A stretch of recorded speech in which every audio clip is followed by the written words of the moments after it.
अस्सलाम वालेकुम। मैं डॉक्टर एजाज अंजुम।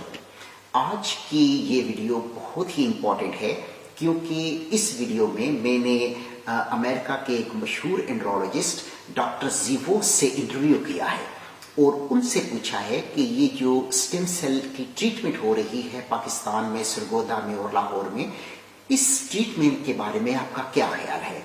तो ये इंटरव्यू इंग्लिश में है, लेकिन इसमें नीचे हम आपके लिए ट्रांसलेशन लगाएंगे ताकि पूरे पाकिस्तान को पता चल जाए कि ये एक फ्रॉड ट्रीटमेंट है और जो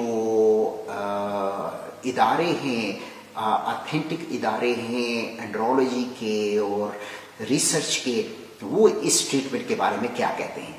तो आप ये मेरा इंटरव्यू सुनिए और उसके बाद अपने तमाम ग्रुपों में शेयर भी कीजिए। थैंक यू, खुदा हाफिज। Hello, Dr. Zavos. Thank you for joining me. And today we are going to discuss about one topic, that is stem cell therapy in Pakistan. So before I start this interview, I just want to know, I just want you to please introduce the people of Pakistan, who you are and where do you live, what is your designation and what is your experience in the field of andrology. Good evening, everyone. Assalamu alaikum. I am Professor Zavos, and I am a professor at the University of Kentucky, a professor by the Chinese Academy of Sciences, and also a professor at a university in India. Therefore, I do go global. I have studied extensively reproductive medicine, and I've been practicing what I do for the last 47 years. And my job is not only in America, my job is a global job that incorporates all countries all over the world. And the treatment of infertility is obviously a pandemic, so to speak. It includes all people. And my specialty is reproductive medicine. I've done in vitro fertilization, ICSI, IVF, but I chose to concentrate on treating male infertility. It's called andrology, and for that I'm recognized throughout the world as the father of andrology in the world. And I train a lot of people, students, PhDs, doctors, all over the world, how to treat male infertility. All right, thank you so much. Thank you so much for your explanation. So now we come to our topic. Does this stem cell treatment exist in America or anywhere in the world, or what is the authenticity of this treatment? Stem cell treatment for andrological purposes, for treatment of male infertility, and specifically treatment of testicular deficiencies, meaning that the testes are deficient, they do not produce sperm. In the case of azoospermia, there's no treatment for that at the moment that we know of. There's an awful lot of groups, about 5 or 6 groups in the world today that are working on it. I'm working with 3 of those groups in the USA and elsewhere. And all those treatment modalities for treatment of azoospermia are experimental treatments. Nothing is solid. Nothing is known to treat azoospermia with any particular degree of accuracy. Okay, so the answer to that is no. All right. So now we come to the topic that I called you for. There is one doctor in Pakistan. Her name is.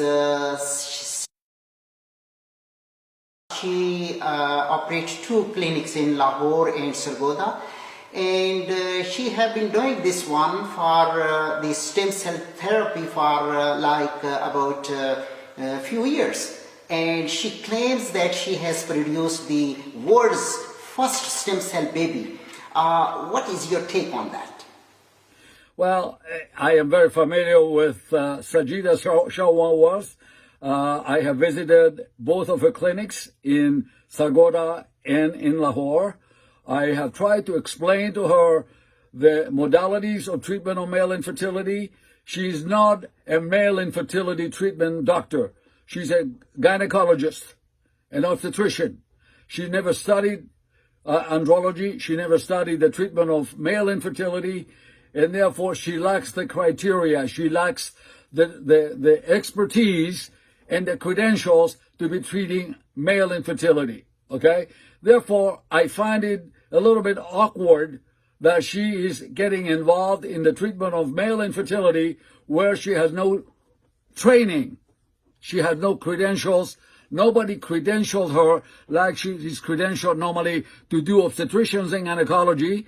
Nobody has given her, and nobody has really trained her. I tried to train her, but she is not really a trained andrologist to be doing the kinds of things that she does in Pakistan. And as far as I'm concerned, the creation of the first stem cell baby in Pakistan, although she tried to implicate me involved in that, I know nothing about it. She used my name and my reputation to claim that she did that, but to my knowledge and my expertise, she has never really created a first stem cell baby in Pakistan or all over the world. It's all fake. All fake. Okay, thank you so much. Thank you. And my next question is that, is there any research article on this treatment? Like, is there any peer-reviewed articles that anywhere in the world somebody did research on it, and after that they apply this one as a therapeutic treatment? Is this happened anywhere in the world? To my knowledge, and I do review the literature in the world, all the publications, there is none. And the irony about it is that when Sajida, and I challenged Sajida to publish her results, she claimed that she was going to publish the results, how somebody that created the first stem cell baby in the world, to describe the methodology via which she did it. She's not doing it because she has never done it. And so she's not going to describe it. So nobody in the world will ever repeat what Sajida did, because what Sajida did is all false, fake, and fraudulent. Okay, but one of her video, I heard that she wrote some research article, and she said that I presented it to some journal for publication. So is it true, or do you know anything about this kind of research? I do not believe anything that Sajida says. Sajida has never published anything in a referee journal. She thinks that if she writes something on a toilet tissue, it's a publication. But she's never really published anything in a peer-reviewed journal. A peer-reviewed journal is a journal article that is reviewed by people like me and others that have expertise in the field, that can scrutinize the results, scrutinize the methodology, scrutinize the conclusions of the publication and say is acceptable or rejected. Sajida is telling the Pakistani people stories. And she's very good at telling people stories. She should be a Hollywood star for telling lies, but she does not know how to tell the truth. Okay, thank you so much. Thank you. And what specific aspects of Sajida's treatment raises concern about the legitimacy and efficacy?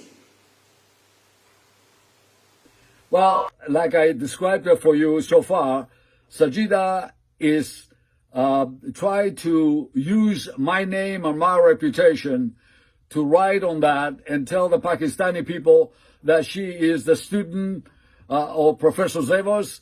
Professor Zavos is her mentor, and that she knows how to do things, this and that. And every time I listen to her, I'm insulted because she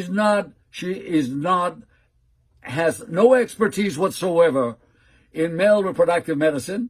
And so as far as any of the results that she generated and any of the results that she's claiming that she has are fake. Okay?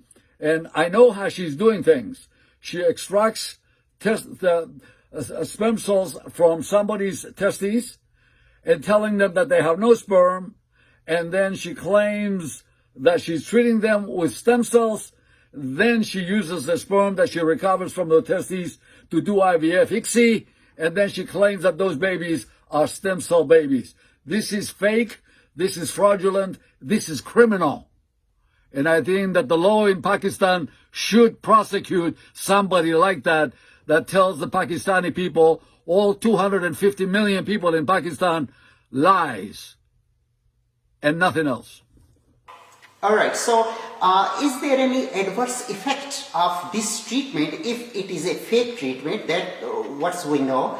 But if somebody does this treatment to the people, so is there any harm effect on the testes or on the ovaries that in the result of this treatment?